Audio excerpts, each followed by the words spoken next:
So the second sadhan of the Saadhan Chatustay is Vairag. Equally is important, probably if not more. If Vivek is something that once you have Vivek, the others will come. If Virag doesn't come, the seeker of Brahmgyan won't receive Brahmgyan. Virag is very important. The definition of Virag is that basically detachment from anything in life, um, any pleasure, anything from the littlest, most minute thing in your house to all the pleasures of the world, to all the statuses of the world, to all the pleasures of heaven, to all the way to Brahmlok. That you see everything as what they say is Kak Bishta. Kak means crow. Yeah, Bishta means feces. Yes. And so the crow eats feces, and then, well, its feces is probably feces times two, so it's really bad. Okay. So you see everything, all pleasures, everything as kakabishta. Now, this viraga can't be a temporary thing. It can't be a fox and the grapes concept where, you weren't able to get a certain status or a certain item and you just say, well, you know what, I never wanted it anyways. I'm going to be denouncing everything. Because what happens is when the thing actually comes in front of you, then your desire to have that is going to be twice as much as it was before, right? There's other types of virags as well. There's one particular one which is Shamshan virag. Shamshan means funeral grounds. Okay. So there's a particular Saki with Bhagat Kabirji where somebody came to visit Bhagat Kabirji and he wasn't home. He was gone to a funeral, and his wife Mata Loiji told him where Bhagat Kabirji was, and he said, "Well, how will I know which one is Bhagat Kabir because I've never seen him?" Yeah. She said he'll be wearing the kalgi of Virag. Kalgi means plume. Okay. And he said, okay, well. And so when he went to the funeral, he basically saw that everybody had a kalgi on. Oh, okay. And then he couldn't distinguish which was Bhagat Kabirji. So he comes back and he says, well, everybody's wearing a kalgi. I couldn't figure out which one's Kabir. And Mata Loi goes, okay, well, after the funeral is done, then see who still has the kalgi Virag. Okay. Because now generally what happens is, people go to funerals and, life is so short, and let's be good people, Yes, and oh man, this guy was a good guy. So that's called Shamshan Virag, Yeah.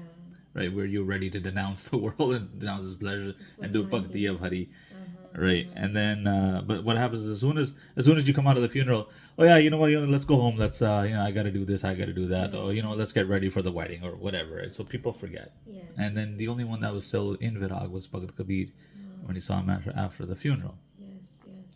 Now, this virag, basically you're denouncing all pleasures and you're living in a single state of mind. And the only thing you're supposed to be wishing for is the bliss of Paramatma and meeting Paramatma, or Brahm as we call it. It can't be too strict either. And there's a reason for it. There was a person, a sannyasi, who was in Benares, who used to, in the cold, he would kind of just, go into the cold waters of the Ganga and stay there. And in the hot time, he would stand out for hours in the sun, making his body go through different extremes. He would sleep on grass. He didn't want to sleep on beds or pillows. He was during time of Ramchandraji, and Ramchandraji took him to Masuri. There's a katha that comes in the Ramayana. And then while he was in Masuri, Ramchandraji had a bed for him.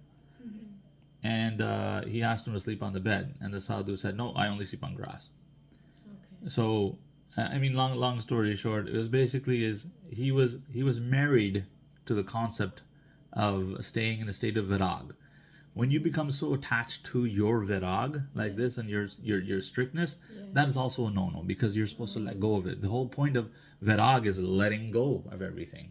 You're letting go of this body of the world that you have, and you're supposed to see the real inside of you. No attachments. Right. There was Raja Janak too, who basically he was a Raja. Yeah. He was initially he was really into virag, where he didn't even want to indulge in having kids or even farming his land. And then Shivji comes and he tells him, well, you know what, you need to have the glory, the reputation of being a father. Janak itself, when you define it in Sanskrit, Janak means father. Okay. So Raja Janak was like the father of his thing.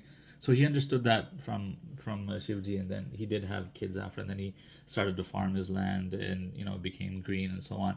And then Sukdev, who was Vyasa's son, was actually sent to him for Brahm Gyan. Initially, when he saw Raja Janak, with the dancing and the gold and the grandeur, he thought that this can't be a Vairagi. There's no Vairag in this. So when he came back to his father, and his father sent him, it's a long story for another video possibly. And then he came back, and then he understood what Raja Janak was, and then that he was totally denounced from it.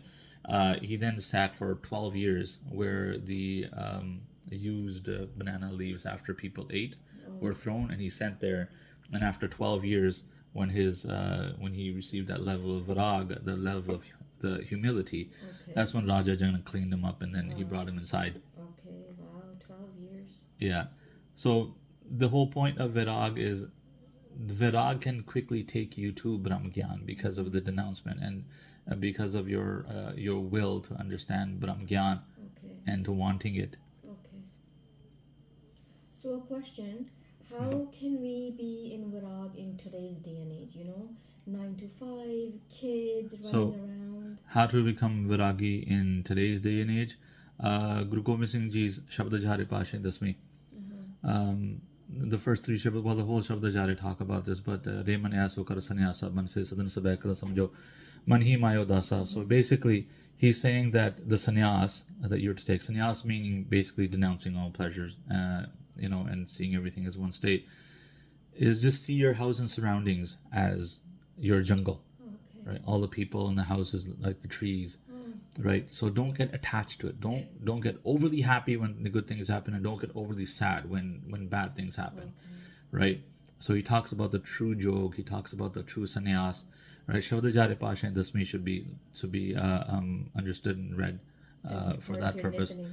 Yeah, so I mean the ideal Vairagi in today's age, there's no real definition for it, but it's somebody who is unaffected by any joy or sorrow that comes across in their life, right? It's not overly happy, it's not overly sad when things happen. So it's the accepting of the will. Understand that everything is happening because of your previous karma, right? And that it's the will of Akal Purukh that is everything happening. And once you understand that everything is in Akal Purukh's hand, is happening for a reason, you kind of just let go. Again, the whole concept of letting go comes in there.